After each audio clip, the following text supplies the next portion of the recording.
1341, we're ready to descend to 10 5 QNH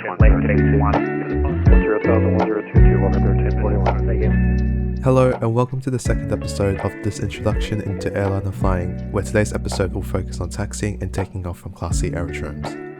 As always, this video will also provide tips and tricks to master flying one of the busiest routes in the world, so sit back, relax, and let's get the show started. Flight 1, maintain your maximum speed to the field. Keep the speed restriction. 725, g'day, start clearance, River 3 arrival, runway 16 right, 1, way ready, descend flight level 250. Maintain dinner 30. Before we start, let's first discuss what transition altitudes and levels are. In Australia, the transition altitude is 10,000 feet and the transition level is flight level 110. But what does all this mean? To put it simply, all levels below 11,000 feet are referred to as altitudes and described as feet above mean sea level. Pilots should set their altimeters to the local or area QNH when operating within this band. From 11,000 feet and above, altitudes are referred to as flight levels and described using the first 3 digits of the altitude. For example, 12,000 feet is pronounced as flight level 120, 4,000 feet as flight level 240. Note, the term flight level should not be included below 1,000 feet.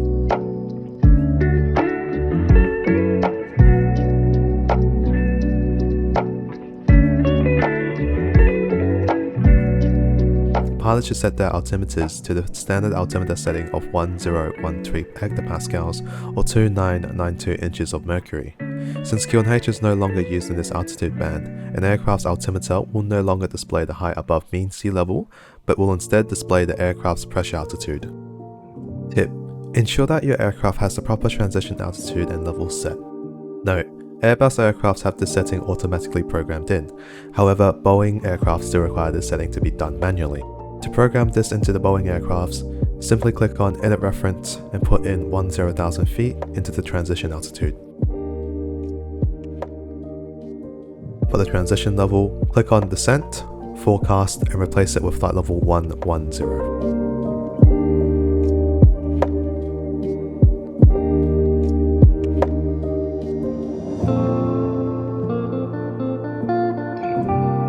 Before we request for pushback, double check everything is configured properly, such as ensuring that you have the initial altitude set in the altitude selector,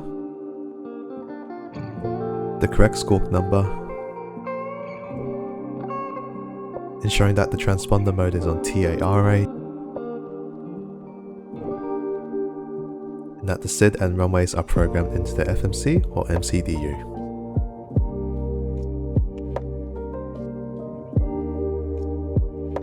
Let's have a listen to the ATIS frequency to see if anything has changed.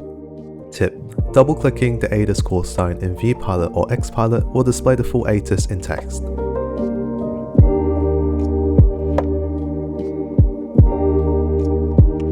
Note: before transmitting on the frequency, practice proper radio etiquette by first waiting a couple seconds to ensure you're not interrupting or stepping on anyone that is currently transmitting.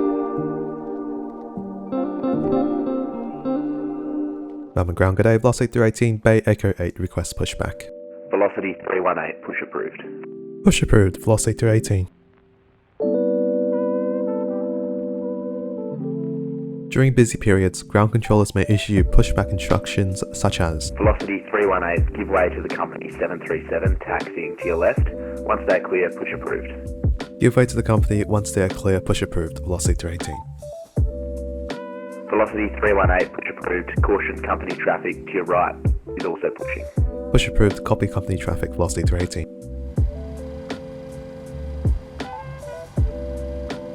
Please set parking brakes.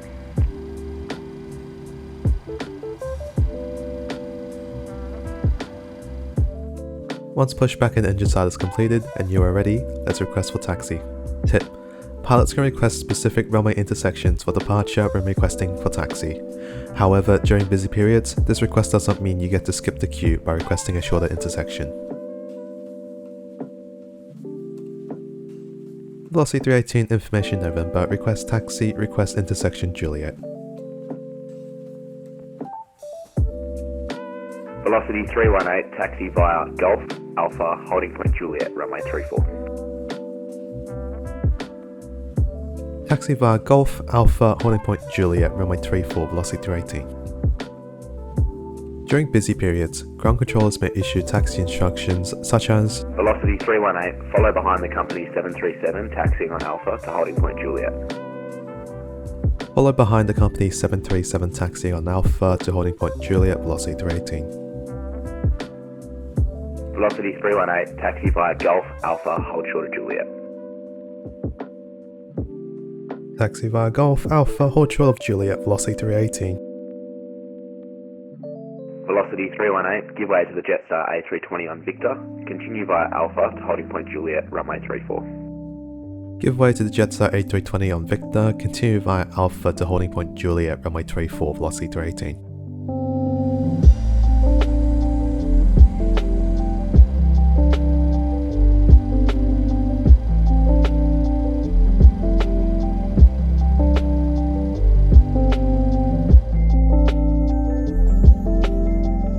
Once you're approaching the holding point, switch the tower frequency and tune the standby frequency to the departure frequency given to you by the delivery controller. Note: domestic aircraft should transfer to the tower frequency by themselves once reaching the holding point. Explicit frequency transfers from ground to tower are only given for international aircraft. When first contacting the tower, if you are ready to depart, ensure that you tell the tower controller you are ready on first contact, as tower controllers will only provide takeoff clearances once the aircraft reports they are ready. Melbourne Tower, velocity 318 ready. Velocity 318, runway 34, cleared for takeoff. Clear for takeoff, runway 34, velocity 318. During busy periods, or if you were assigned a radar SID with your airways clearance, the tower controller will give you a heading to fly on departure. Note: radar SIDs use the aerodrome's name to identify itself from procedural SIDs. When given a radar SID, you can expect vectors to your filed route. Velocity 318, assigned heading left 260, runway 34, cleared for takeoff. Assigned heading left 260, runway 34, clear for takeoff, velocity 318. Note: for radar SIDs, there are still certain criteria that need to be followed before turning to the assigned heading. If we have a look at the chart, it states that the aircraft should track runway heading until reaching 1500, then turn to the assigned heading or track.